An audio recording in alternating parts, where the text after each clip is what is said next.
Hello दोस्तों, कैसे हो आप सभी। दोस्तों, आज की क्लास के अंदर हमें एक नया चैप्टर स्टार्ट करना है, नया स्टडी नोट स्टार्ट करना है। तो जब भी हम एक नया स्टडी नोट स्टार्ट करेंगे, सबसे पहले हम देखेंगे इस पूरे स्टडी नोट में हमें पढ़ना क्या क्या है, कितने चैप्टर्स में स्टडी नोट डिवाइड है। अभी तक आपने पूरा चैप्टर कंप्लीट कर लिया होगा और फुल पूरा हो गया होगा, अच्छे से कंप्लीट हो गया होगा, और आपने मुझसे टेस्ट भी मांगा होगा और मैं आपने टेस्ट देकर आपने कंप्लीट कर लिया होगा। तो दोस्तों, स्टडी नोट नंबर 4 हमें स्टार्ट करना है। और जब स्टडी नोट नंबर 4 हम स्टार्ट करेंगे, सबसे पहले कोई भी स्टडी नोट जब भी हम स्टार्ट करते हैं तो सबसे पहले लिखते हैं this study note include how many chapters. Study note के अंदर कितने चैप्टर्स है जो हमें पढ़ने हैं। सबसे पहले आप हेडिंग देंगे अपनी कॉन्सेप्ट की कॉपी में, वहां पर लिखेंगे this study note include this study note include this study note includes. Study note के अंदर क्या क्या इंक्लूड है, कौन कौन से चैप्टर्स स्टडी नोट में हमें पढ़ने हैं। दोस्तों, पहला चैप्टर है major of central tendency.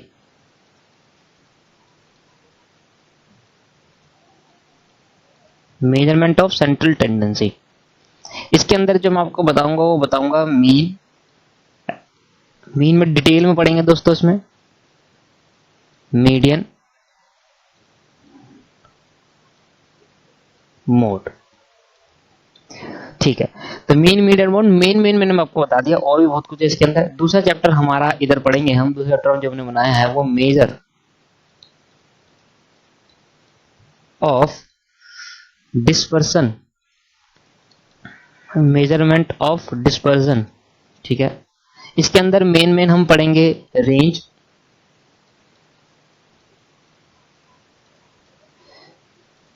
Quartile deviation,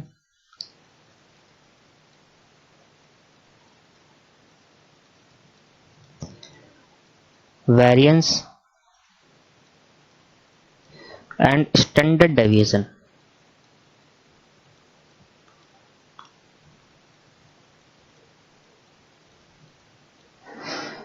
दूसरा चैप्टर ये हुआ दोस्तों। तीसरा चैप्टर अभी हमारा है this study note include 3 chapters. तीस चैप्टर का नाम है मेजर ऑफ स्क्यूनेस। और यहां मैं आपको स्क्यूनेस बताऊंगा, जो मैंने पिछली क्लास में कुछ पॉइंट छुड़वाए थे, याद है आपको, कुछ पॉइंट आए थे और मैंने कहा था अगली क्लास में बताएंगे। तो यहाँ पर वो स्क्यूनेस के पार्ट बदलेंगे, मतलब अभी बहुत जर्नी है। अभी तो ये वाला चैप्टर खत्म करना है, फिर ये वाला चैप्टर खत्म करना है, फिर एंड में जाकर ये करना है।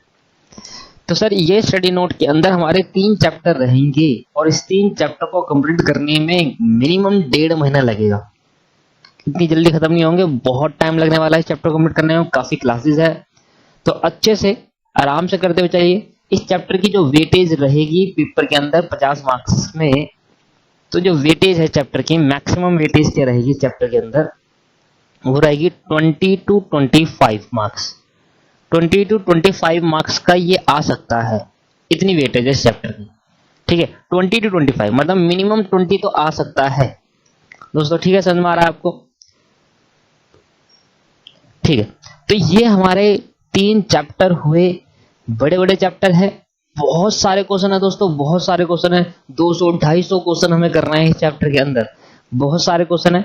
बट समझना, सारे क्वेश्चन कराना इम्पॉसिबल है। देखो, इम्पॉसिबल मैं आपको बता रहा हूं क्यों, क्योंकि क्लासेस बढ़ सकती है। आप मेरी बात समझे, जो क्वेश्चन बहुत ही ज्यादा सिंपल है उन क्वेश्चन को मैं यहां पर कराऊंगा, को फायदा है। मैंने कहा भाई मीन निकालते हैं सिंपल सीरीज का, सबको ऐड करा, डिवाइडेड बाय जितने को ऐड करा उतने से डिवाइड कर दिया। अब ये भी मैं बताऊंगा तो ठीक है, क्लासेस को एक्सटेंड कर देंगे। हाँ, 200-250 क्वेश्चन है तो मैं कहूंगा आपसे बस आपको 10-15 क्वेश्चन करना है जो बिल्कुल घटिया होंगे, बाकी सारे मैं ही कराऊंगा, ठीक है।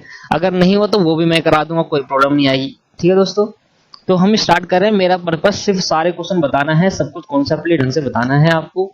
तो आज के क्लास के अंदर सबसे पहले हम स्टार्ट कर रहे हैं चैप्टर नंबर 1। तो चैप्टर नंबर 1 हमारा है मेजर ऑफ सेंट्रल टेंडेंसी। इसके अंदर हमें मीन, मीडियन, मोड पढ़ना है मेनली, और चैप्टर खत्म हो जाएगा जब ये पढ़ लेंगे। उसके बाद बहुत सारे क्वेश्चन है दोस्तों उसमें, बहुत सारे, तो वो भी हमें कंप्लीट करने हैं। तो आज की चैप्टर की हेडिंग डालेंगे मेन। इस चैप्टर के अंदर, इस स्टडी नोट के अंदर 3 चैप्टर है दोस्तों, ठीक है। स्टडी नोट कब कंप्लीट होगा? जब 3 चैप्टर कंप्लीट होंगे। तो पहला चैप्टर हम स्टार्ट कर रहे हैं। चैप्टर नंबर लिखेंगे फर्स्ट अपनी कॉन्सेप्ट की कॉपी में।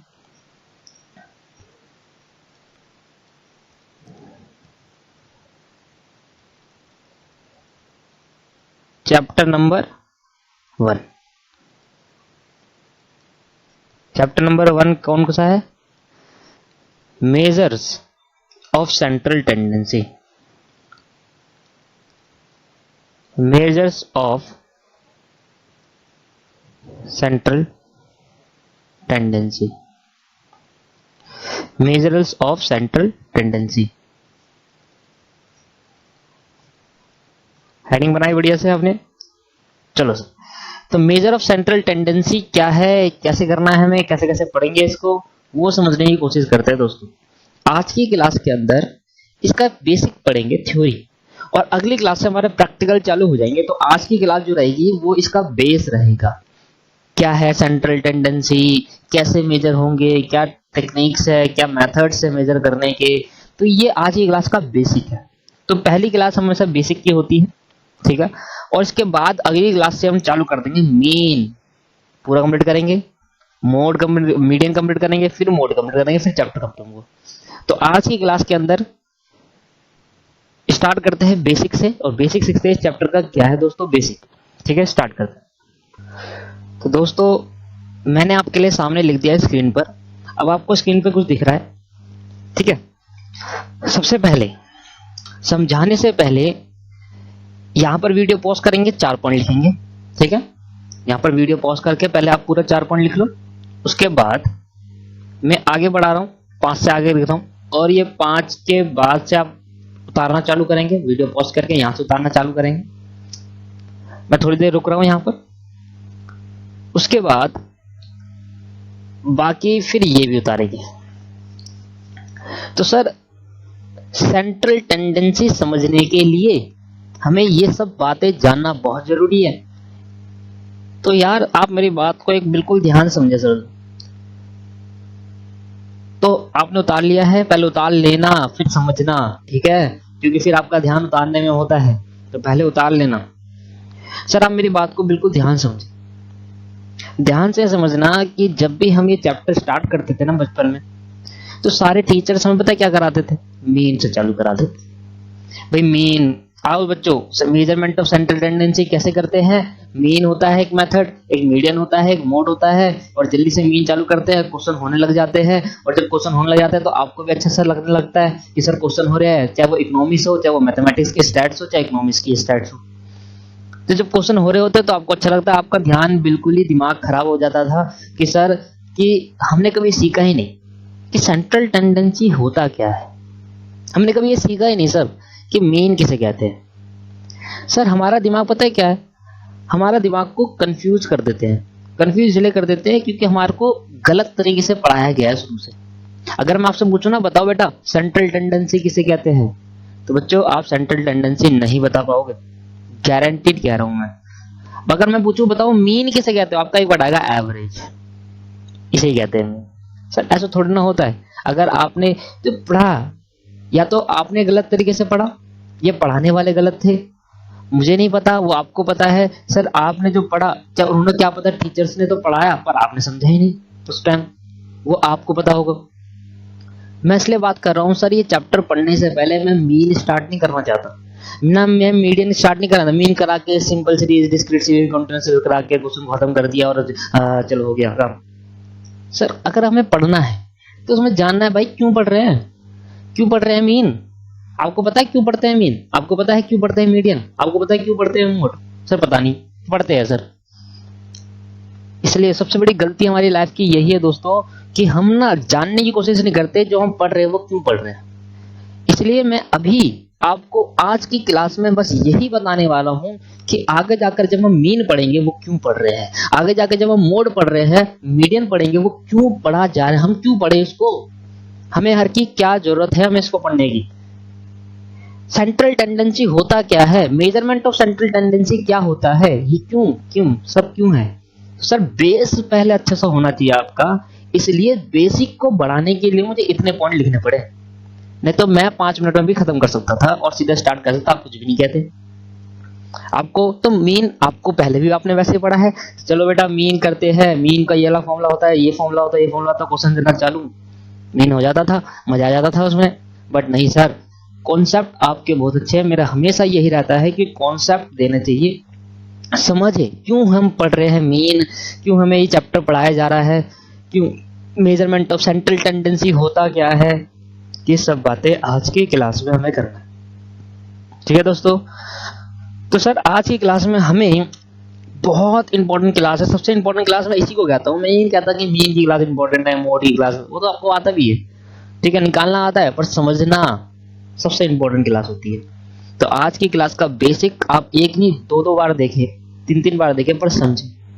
हालांकि एक बारी में ही समझ में आ जाएगा, इस गारंटी मेरी है। सर इंट्रोडक्शन क्या कहता है, आप मेरी बात को ध्यान समझना। कहता है इन प्रीवियस चैप्टर, जो इससे पहले हमने चैप्टर पढ़ा, डाटा को कलेक्ट करा था डाटा को कलेक्ट करा एंड प्रेजेंट करा, डाटा वे आर डिस्कस्ड, जो हम डिस्कस कर चुके हैं। और मैंने भी आपके साथ डिस्कस कर दिया था कि हमने डाटा को कलेक्ट करने के बाद प्रेजेंट भी करा था टैबुलेशन में, टेबल में, टैबुलेटर फॉर्म में, और आपके पास पैराग्राफ फॉर्म में, और आपके पास हिस्टोग्राम फॉर्म में, है ना, प्रेजेंट करके दिखाना, है ना, बार डायग्राम, ये सब क्या था, प्रेजेंटेशन ऑफ डाटा। तो इसलिए इंट्रोडक्शन में मैंने पहले लिख दिया कि जो प्रीवियस चैप्टर था उसमें हमने डाटा को कलेक्ट करा, उस डाटा को कलेक्ट करके हमने प्रेजेंट भी कर दिया। ठीक है, after data has been classified, जब डाटा को हमने क्लासिफाई करा एंड टैबुलेटेड करा, क्लासिफाइड का मतलब ही क्या है, टैबुलेटेड। क्लासिफाई करने का मतलब है कि बहुत सारे डाटा को एक कम वे में लाना, समराइज फॉर्म में लाना, और जो समराइज फॉर्म में लाते तो टैबुलेशन बना देते थे, कहते थे भाई 0 से 10 वाले इधर आ जाओ, 10 से 20 वाले इधर आ जाओ। तो बहुत सारे डाटा को हमने क्या करा, एक छोटे समराइज फॉर्म में उसको कन्वर्ट कर दिया। One often find too much detail, बहुत सारी डिटेल फाइंड हो गई थी हमारे पे, और बहुत सारी डिटेल फाइंड होने के बाद हमने करा क्या, हमने उसको क्लासिफाई करा, टैबुलेटेड कर दिया। तो पहले हमने क्या पढ़ा, डाटा को कलेक्ट करा दोस्तों, डाटा को कलेक्ट करने के बाद हमने प्रेजेंट करा डाटा को, और उसके बाद हमने क्या करा, उसको टैबुलेटेड करके क्लासिफाई करा। ये तो सब क्योंकि बहुत सारी डिटेल हुआ करती थी। सर अब उसके बाद क्या दोस्तों अभी मैं आपको गूगल में खोल के दिखाऊंगा पर कैपिटल इनकम, जो मैंने पहले भी बात करी थी, पर capital income of a person in India में हर एक पर्सन की कैपिटल इनकम कितनी है। अच्छा ठीक है, we need to further analyse to tabulated data, और जो हमने टैबुलेटेड करा था ना, टेबल फॉर्म में बनाया था, प्रेजेंट करा था, उसको हमें क्या करना है, एनालाइज करना है। बस यही पॉइंट सबसे इंपॉर्टेंट है, हमें दोस्तों एनालाइज करना है। एनालाइज करेंगे हम, डाटा को जो बना रहे हैं वो क्या करेंगे, देखेंगे, उसको एनालाइज करेंगे। अब एनालाइज करने के लिए लिखा है, one of the powerful tools of analysis is to calculate single average value that represent the entire mass of data. हम कहेंगे कि भाई वो जो पूरा मास डाटा था, उस डाटा को हम एक सिंगल वैल्यू में रिप्रेजेंट करेंगे। मैंने कहा दोस्तों ध्यान सुनना, मैंने क्या कहा, मैं आपको एग्जांपल के साथ समझाने की कोशिश करता हूं। ठीक है, मान लो क्लास में 100 बच्चे, 100 स्टूडेंट है एक क्लास के अंदर, और एक क्लास के अंदर 100 स्टूडेंट है। मैं उस क्लास का टीचर हूं मान लेते हैं, और मुझे प्रिंसिपल सर ने बुलाया और कहा कि बताओ तुम्हारी क्लास के अंदर बच्चे जो है वो इंटेलिजेंट है या पुअर बेकार है, और या फिर ऑन एन एवरेज है। ठीक है, तो मैंने कहा 3 टाइप के बच्चे हैं क्लास के अंदर, हमेशा 3 टाइप के बच्चे होते हैं, बैक बेंचर्स हो गए। ठीक है, तो मैंने कहा सर अगर मैंने एक कैटेगरी में बांटा, मैंने कहा दोस्तों एक कैटेगरी मैंने बनाई, अगर मैंने कहा कि अगर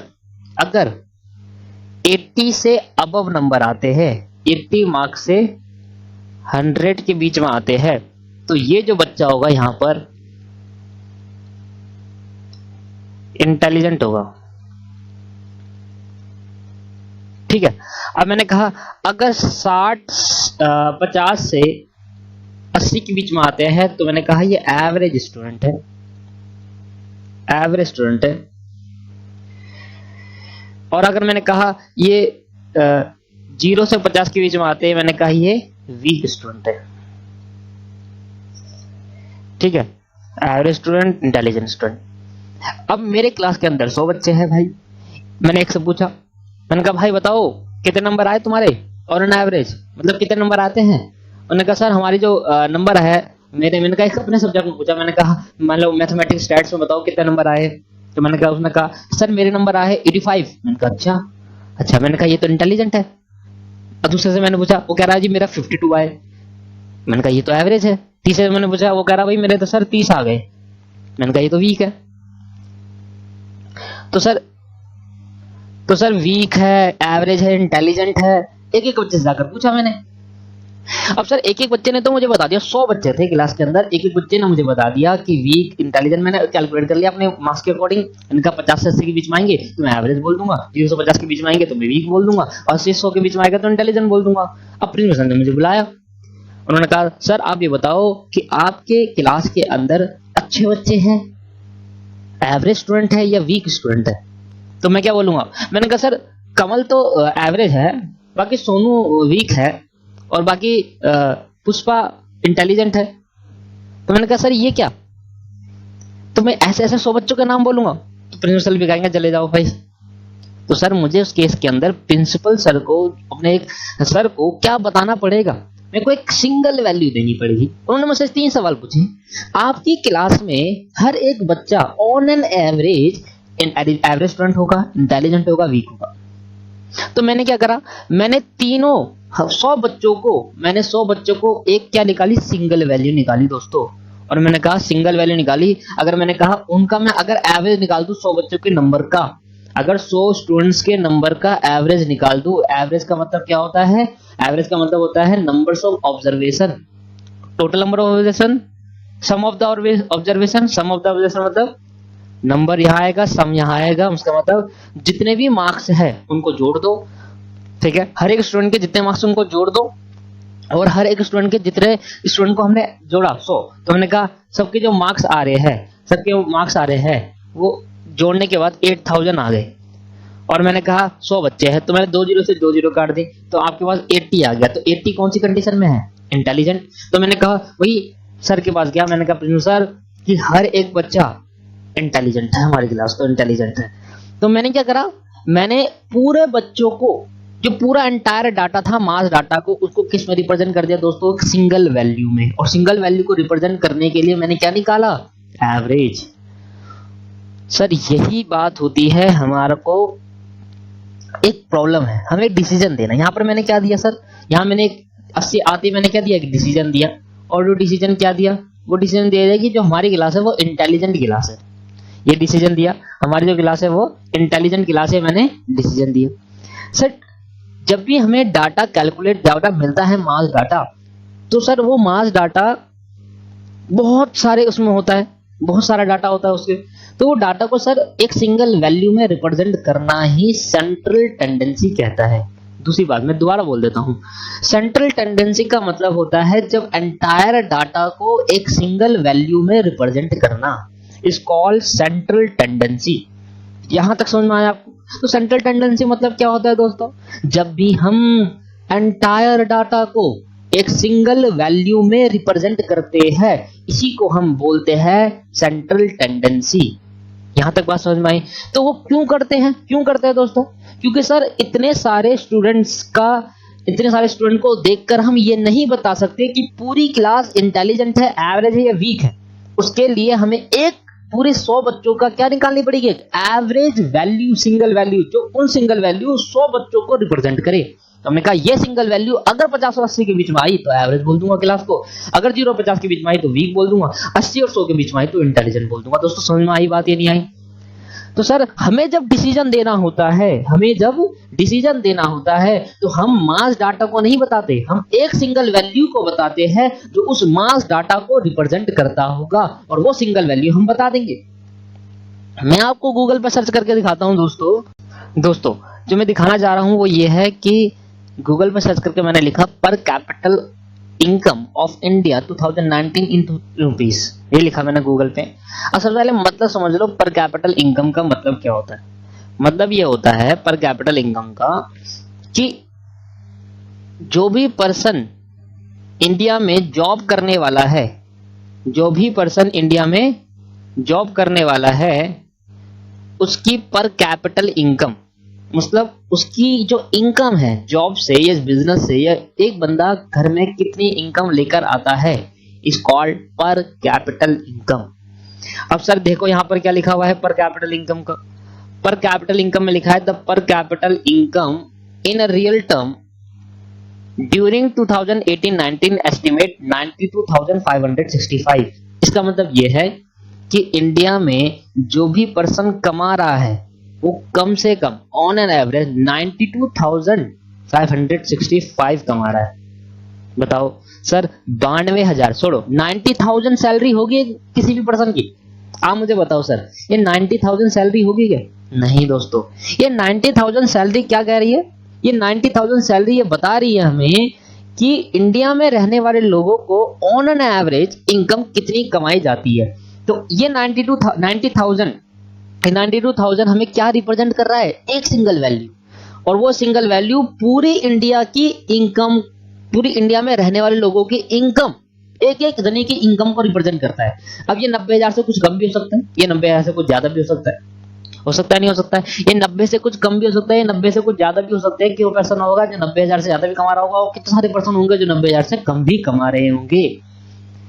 तो सर ये जो सिंगल वैल्यू आप 90,000 बता रहा है, ये पूरी इंडिया की कैपिटल इनकम, इंडिया के एक एक पर्सन की इनकम को रिप्रेजेंट कर रहा है। तो इसी को बोलकर क्या बोलेंगे? Central value. तो हमने कहा अब डिसीजन देना आसान हो गया। अगर मैं कहूं कि ऑन एन एवरेज इंडिया में कितने, ऑन एन एवरेज इंडिया में जो लोग हैं वो ऑन एन एवरेज कितना कमा लेते हैं सालाना है, ये पर है ना, महीने का नहीं है दोस्तों, ईयर का है ये, ठीक है। तो 90,000 कमा लेते हैं, 90,000 ईयरली 90,000 कमा लेते हैं। सर ईयरली 90,000 का मतलब आप समझो कि एक जना महीने का, एक मिनट दीजिए, 90,000 डिवाइड बाई 12, 7,500 कमा रहा है। सर कैसी बातें कर रहे हो, 7,500 तो इतना कम से तो गुजारा भी नहीं होगा। हाँ कई लोग ऐसे हैं जो 7,500 भी कमा रहे हैं, कई लोग ऐसे हैं जो 75,000 भी कमा रहे हैं एक महीने का, कई लोग ऐसे हैं जो 10, 15, 20,000 भी कमा रहे हैं। तो सर ऑन एन एवरेज ये जो आपको 92,000 दिख रहा है दोस्तों, ये 92,000 पूरी इंडिया के पर्सनों की क्या है? ऑन एन एवरेज इनकम बता दी। क्लियर है? तो पूरी इंडिया के पर्सनों की इनकम को रिप्रेजेंट कर रहा है ये 92,000। इसी को हम नाम देते हैं सेंट्रल टेंडेंसी। तो सेंट्रल टेंडेंसी दोस्तों क्या होता है? ये ऐसा डाटा होता है, मैं आपको दिखाता हूं दोस्तों। मैं एक और एग्जांपल के साथ आपको समझाने की कोशिश करता हूं कि एक स्टूडेंट है जिसके जो मार्क्स है, मार्क्स में आपको 4 रखे। मैंने कहा सर उसके जो स्टूडेंट है फाउंडेशन स्टूडेंट है। अब फाउंडेशन स्टूडेंट है सीएमए का, ठीक है। अब इसके जो मार्क्स है, फाउंडेशन स्टूडेंट है, चाहे वो सीएमए हो, चाहे सीए हो, चाहे सीएस हो, किसी का भी फाउंडेशन स्टूडेंट, उसके मार्क्स है। मैंने कहा अकाउंट में जो उसके मार्क्स आते हैं वो 100 में से 60 आते हैं। अच्छा, लॉ के अंदर जो मार्क्स आते हैं वो 50 आ गए। मैंने कहा मैथ के अंदर जो मार्क्स आ गए वो 80 आ गए। और मैंने कहा दोस्तों इको या फिर मैनेजमेंट, इको और मैनेजमेंट के अंदर जो मार्क्स आए वो आ गए 60। ठीक है, इसको 80 कर लेंगे दोस्तों। तो मैंने 4 स्टूडेंट के नंबर लिखे। अब मैंने कहा इसके जो परसेंटेज है, एवरेज परसेंटेज, मतलब ये ऑन एन एवरेज एक सब्जेक्ट में कितने नंबर लेके आता है। अब भाई 4 अलग अलग सब्जेक्ट के नंबर है, मैंने इसका एवरेज निकाला दोस्तों। अभी मैं ना ही मीन पढ़ा रहा हूँ ना कुछ पढ़ा, मैं तो एवरेज निकाल रहा हूँ। और एवरेज निकालना आपको अच्छे से आता है। जितने नंबर हम ऊपर ऐड करते हैं उतने नंबर से डिवाइड कर देते हैं, ठीक है। तो ये हो गया, तो ये आया ऑन एवरेज 67.5। तो ये क्या रिप्रेजेंट कर रहा है? ये एक सिंगल वैल्यू रिप्रेजेंट कर रहा है। ये क्या है? सिंगल वैल्यू है दोस्तों, जो रिप्रेजेंट कर रहा है इन 4 नंबर्स को, जो रिप्रेजेंट कर रहा है दोस्तों इन 4 नंबर्स को। अब इसका हिंदी अनुवाद सुनो। 67.5 का मतलब यह है कि ये student on an average basis पर 67.5 मार्क्स ले ही आता है।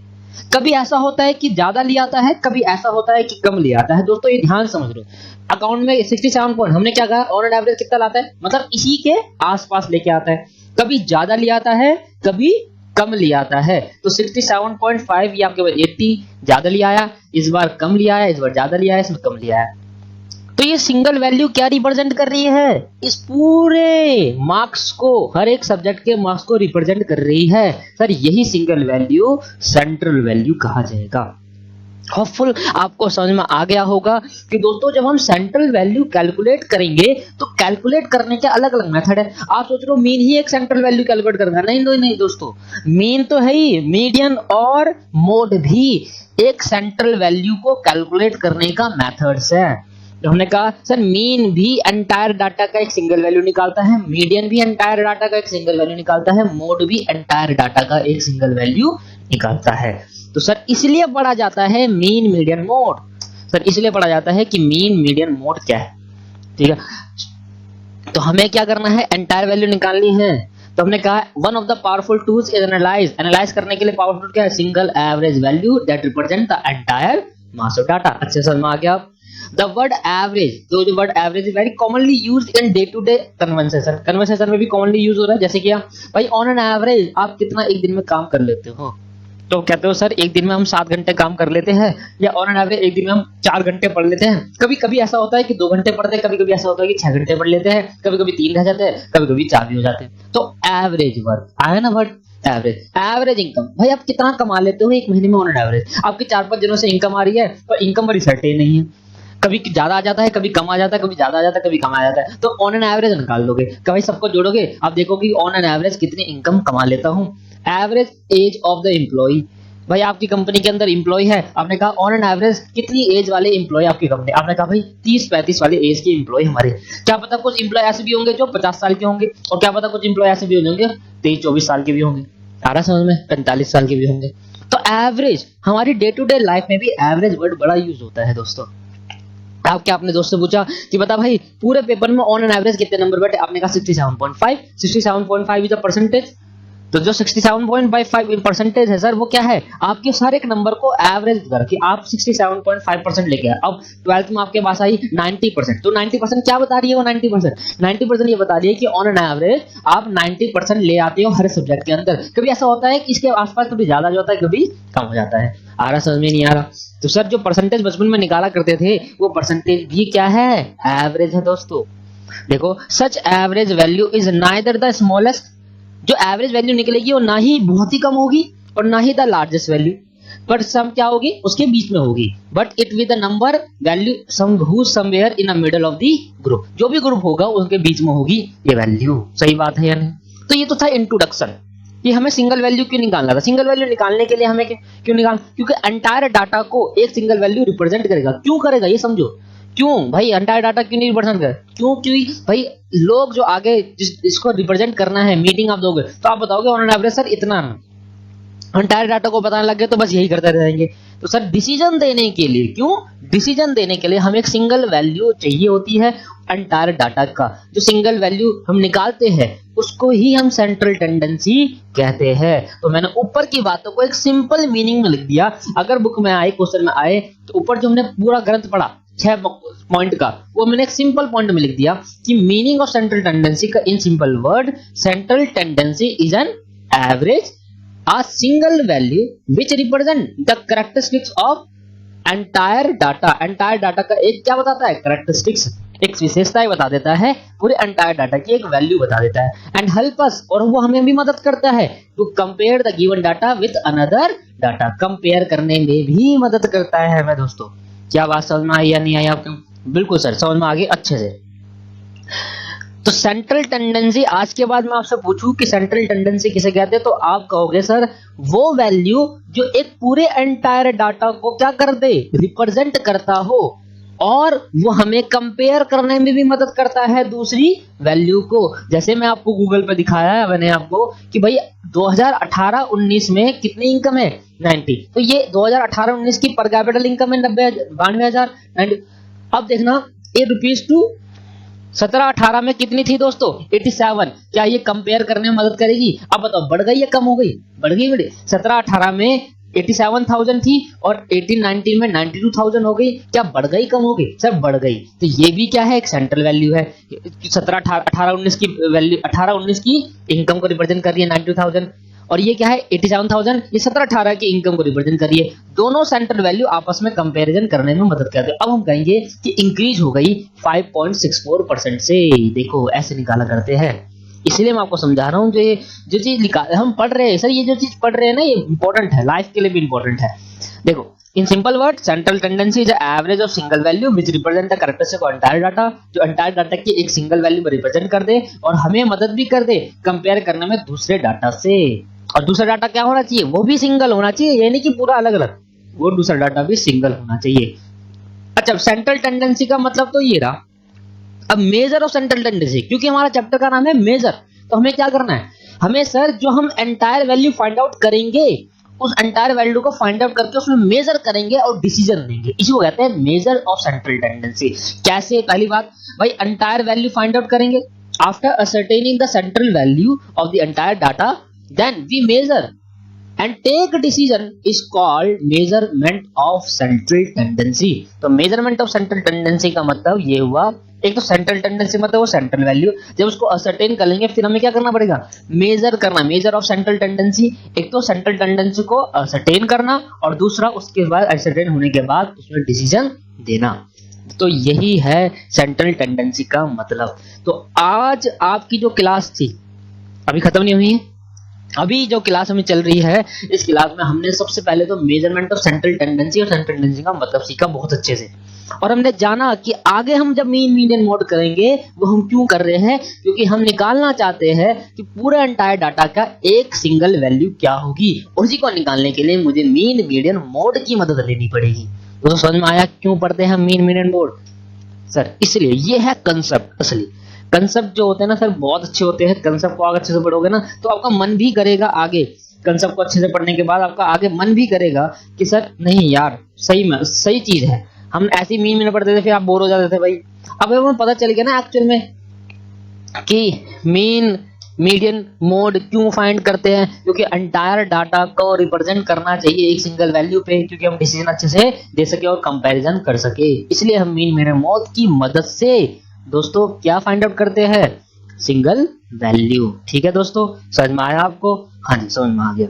अगर दोस्तों अगर मैं कहूं कि आप बताओ एवरेजिंग करने का उद्देश्य क्या है, ऑब्जेक्टिव ऑफ एवरेजिंग, ठीक है, तो अगर मैं आपसे कहूं ऑब्जेक्टिव ऑफ एवरेजिंग क्या होगा, तो आप 2 पॉइंट बताना मुझे। ऑब्जेक्टिव ऑफ एवरेजिंग, भाई हम जो एवरेज करते हैं, एवरेज करते हैं उसका उद्देश्य हम क्यों करते हैं दोस्तों? एवरेज हम क्यों करते हैं बताओ मुझे, हम क्यों करते हैं दोस्तों एवरेज? हम इसलिए करते हैं to get a single value, to get one single value, एक सिंगल वैल्यू मिल जाए। किस चीज की? वैल्यू जो कि दैट रिप्रेजेंट या डिस्क्राइब बोल लो या रिप्रेजेंट बोल लो, describe the characteristics of entire data. सही बोल रहा हूं मैं? जो मैंने अभी पढ़ाया वो इसी में से है ये। ठीक है दोस्तों, दूसरी बात हमने क्या लिखेंगे कि भाई to compare the data with another data, to compare the data with another data, एक डाटा के से दूसरे डाटा को कंपेयर, अनदर डाटा। ठीक है, तो क्या उद्देश्य है एवरेजिंग करने का? उद्देश्य एवरेजिंग करने का सिंगल वैल्यू निकालना है जो पूरे एंटायर डाटा को डिस्क्राइब करे, कैरेक्टर्स के पूरे एंटायर डाटा के कैरेक्टर्स को डिस्क्राइब करे और दूसरे डाटा से कंपेयर करने में मदद करे। दोस्तों समझ में आया आपको? ठीक है तो दोस्तों मैं आपको लेके आया हूं बुक में, और आप बुक में जरा ध्यान से देखना। हमने ये चैप्टर स्टार्ट करा था मेजरमेंट ऑफ सेंट्रल टेंडेंसी, जिसके अंदर हमारे 3 स्टडी नोट है, 1 2 3, ये मैंने आपको लिखवा दिया है। दूसरी बात ये मैंने पढ़वा दिया आपको, आप एक बार नजर घुमाना देखना, जो मैंने पढ़ाया था उसी के उससे होगा। ऑब्जेक्टिव ऑफ एवरेजिंग क्या था दोस्तों? पहला to get a one single value that describe the characteristics of entire data, दूसरा टू फैसिलिटेट कंपैरिजन। सर अब आपको क्या करना है, आपको कुछ नहीं करना, आपको बस ये पढ़ना है, ज्यादा इंपॉर्टेंट है ही नहीं, फालतू की चीज है। कह रहा है कि भाई features of good average, good average कैसा होना चाहिए, इट शुड बी अंडरस्टैंडेबल होना चाहिए। दूसरी बात, it should be simple to compute, आसानी से कंप्यूट हो जाए। It should be based on all the observation, सारे ऑब्जर्वेशन को ध्यान में रखते हुए हम निकालेंगे। It should be rigidly defined, जल्दी से आसानी से चेंज हो जाए, जैसे वो हो जाए तो वो भी चेंज है। It should be capable to further algebraic treatment, capable हो अलजेब्रिक ट्रीटमेंट से further. It should be sampling stability. तो सर आपको ना ये सब बातें एक बार नजर घुमा लेनी है, ज्यादा इंपॉर्टेंट नहीं है। बस यहां से हमें जो मेन इंपॉर्टेंट चीज है वो यहां से है, यहां से हम स्टार्ट करने जाएंगे अपनी नेक्स्ट क्लास के अंदर। और नेक्स्ट क्लास के अंदर जब हम स्टार्टिंग करेंगे, इससे पहले दोस्तों एक मिनट रुकेंगे आप। दोस्तों जितना हमने पढ़ा उसके बिहाफ पर कुछ एमसीक्यू करेंगे। बस ये वाली क्लास होगी सेकंड क्लास, हमने इस क्लास की सेकंड क्लास में हम यहाँ से चालू कर देंगे am, median, mode, geometric mean, harmonic mean, ये हमारे सब्जेक्ट में कुछ है और हम समझेंगे ढंग से, इसको अच्छे से करेंगे। उससे पहले जो हमने सर अभी पढ़ा उसको पढ़कर हम कितने एमसीक्यू सॉल्व कर सकते हैं वो देखते हैं एक बार। ये रहा सर हमारा एमसीक्यू है, बहुत सारे एमसीक्यू दोस्तों। सबसे measurement of central tendency are called average of dash order. कितने ऑर्डर का एवरेज? ऑर्डर का मतलब है कितनी वैल्यू बताता है, एक वैल्यू, दो वैल्यू, तीन वैल्यू। सर फर्स्ट ऑर्डर का मतलब है कि जो भी मेजरमेंट ऑफ सेंट्रल टेंडेंसी होगा वो एवरेज होगा वन ऑर्डर का, मतलब एक वैल्यू आपको बताएगा। Measure of central tendency try to estimate, मैंने कहा था स्टैट्स में, मैंने पहले ही बता दिया था, स्टैट हमेशा क्या होता है, एस्टिमेट बेसिस पर होता है, एस्टिमेट द सेंट्रल वैल्यू। अच्छा, most commonly use major of central, ये हमेशा याद रखना, सबसे अच्छा सेंट्रल टेंडेंसी मेजर करने का जो मोस्ट कॉमनली यूज होता है और जो हर कोई करता है, आपको ही पता है वो क्या है, मीन है दोस्तों। तो फर्स्ट 3 हमने पॉइंट पढ़ लिए हैं। फर्स्ट 3 पॉइंट के बाद हमें देखो दोस्तों कितने सारे हैं, आप खुद देखना। ये हम पहुंचे, ये तो एक चैप्टर के है अभी, मेजरमेंट सेंट्रल टेंडेंसी। सर ये ध्यान दो कितने सारे हैं यहाँ पर, 100 बाहर कर लिया दोस्तों, 107, 110 तो एमसीक्यू हो गए, 25 ट्रू फॉल्स हो गए, शॉर्ट आंसर काटो, ये नहीं आता कभी जिंदगी में, आज तक आंसर नहीं आया इसका। एक्सरसाइज प्रॉब्लम कितनी है, ये तो कितना टाइम लगेगा सर इनको करने में, बहुत टाइम लगने वाला है। ये एक चैप्टर है, मैं आपको बता रहा हूं दोस्तों, फर्स्ट चैप्टर का ये भी, अभी तो 2 चैप्टर और है 62, तो इनको करने में इतना टाइम लग जाएगा इसका कोई हिसाब नहीं, वो तो फिर भी जल्दी जल्दी हो जाएंगे एमसीक्यू। तो ये फर्स्ट चैप्टर, इसके बाद चालू होगा क्या, डिस्पर्जन, सेकंड चैप्टर हमारा स्टडी नोट का, और उसमें भी इतने सारे हैं। तो सर बहुत बड़ी जर्नी स्टडी नोट नंबर 4 की, बहुत बड़ा है, अच्छे से इसको कंप्लीट करेंगे, सारे क्वेश्चन कंप्लीट करेंगे जैसे हमने पहले चैप्टर में करा, सारे कर लिए, इसको भी करेंगे। पर इसमें मजा आएगा, थोड़ा मजा इसलिए आएगा क्योंकि प्रैक्टिकल है, ठीक है। तो प्रैक्टिकल है, आप तो इतने सारे कर दोगे इसका कोई हिसाब नहीं, मेरे को कराने की जरूरत नहीं पड़ेगी, फिर भी मैं एक बार आपको आंसर ठीक है, सही है, कुछ ऐसे आंसर होते हैं जो गलत भी होते हैं बुक के अंदर, उसको बरात के लिए मैं भी कराऊंगा, ठीक है दोस्तों। आज की क्लास में इतना ही, अच्छे से सीखा हमने है मेजरमेंट ऑफ सेंट्रल टेंडेंसी। अब मैं जब भी अगली क्लास में आऊंगा, मैं मीन मीडियन मोड के ऊपर डिस्कस करूंगा, पर पूछूंगा आपसे भाई क्यों मीन मीडियन मोड निकालते हैं। तो आपको क्या करना है कि पूरे एंटायर वैल्यू की एक सिंगल वैल्यू रिप्रेजेंट करने के लिए मीन मीडियन मोड को कैलकुलेट करते हैं, तो वो सिंगल वैल्यू हो जाए, जो कैरेक्टर बन जाए, डिस्क्राइब करे पूरे एंटायर डाटा को, जिससे हम कंपैरिजन कर सके, ठीक है दोस्तों, और डिसीजन ले सके। तो आज की क्लास के अंदर इतना ही, मुझे होपफुल आपको मजा आया होगा आज की क्लास में, कोई कुछ तो अच्छा कंसेप्ट आपको मिला आज की क्लास में कि भाई सेंट्रल टेंडेंसी का आज तो अच्छे से मतलब पता चला। थैंक यू दोस्तों, ऐसे ही अच्छे से पढ़ो और बने रहो, कोई प्रॉब्लम आएगी तो मुझसे जरूर पूछो, ठीक है दोस्तों, थैंक यू।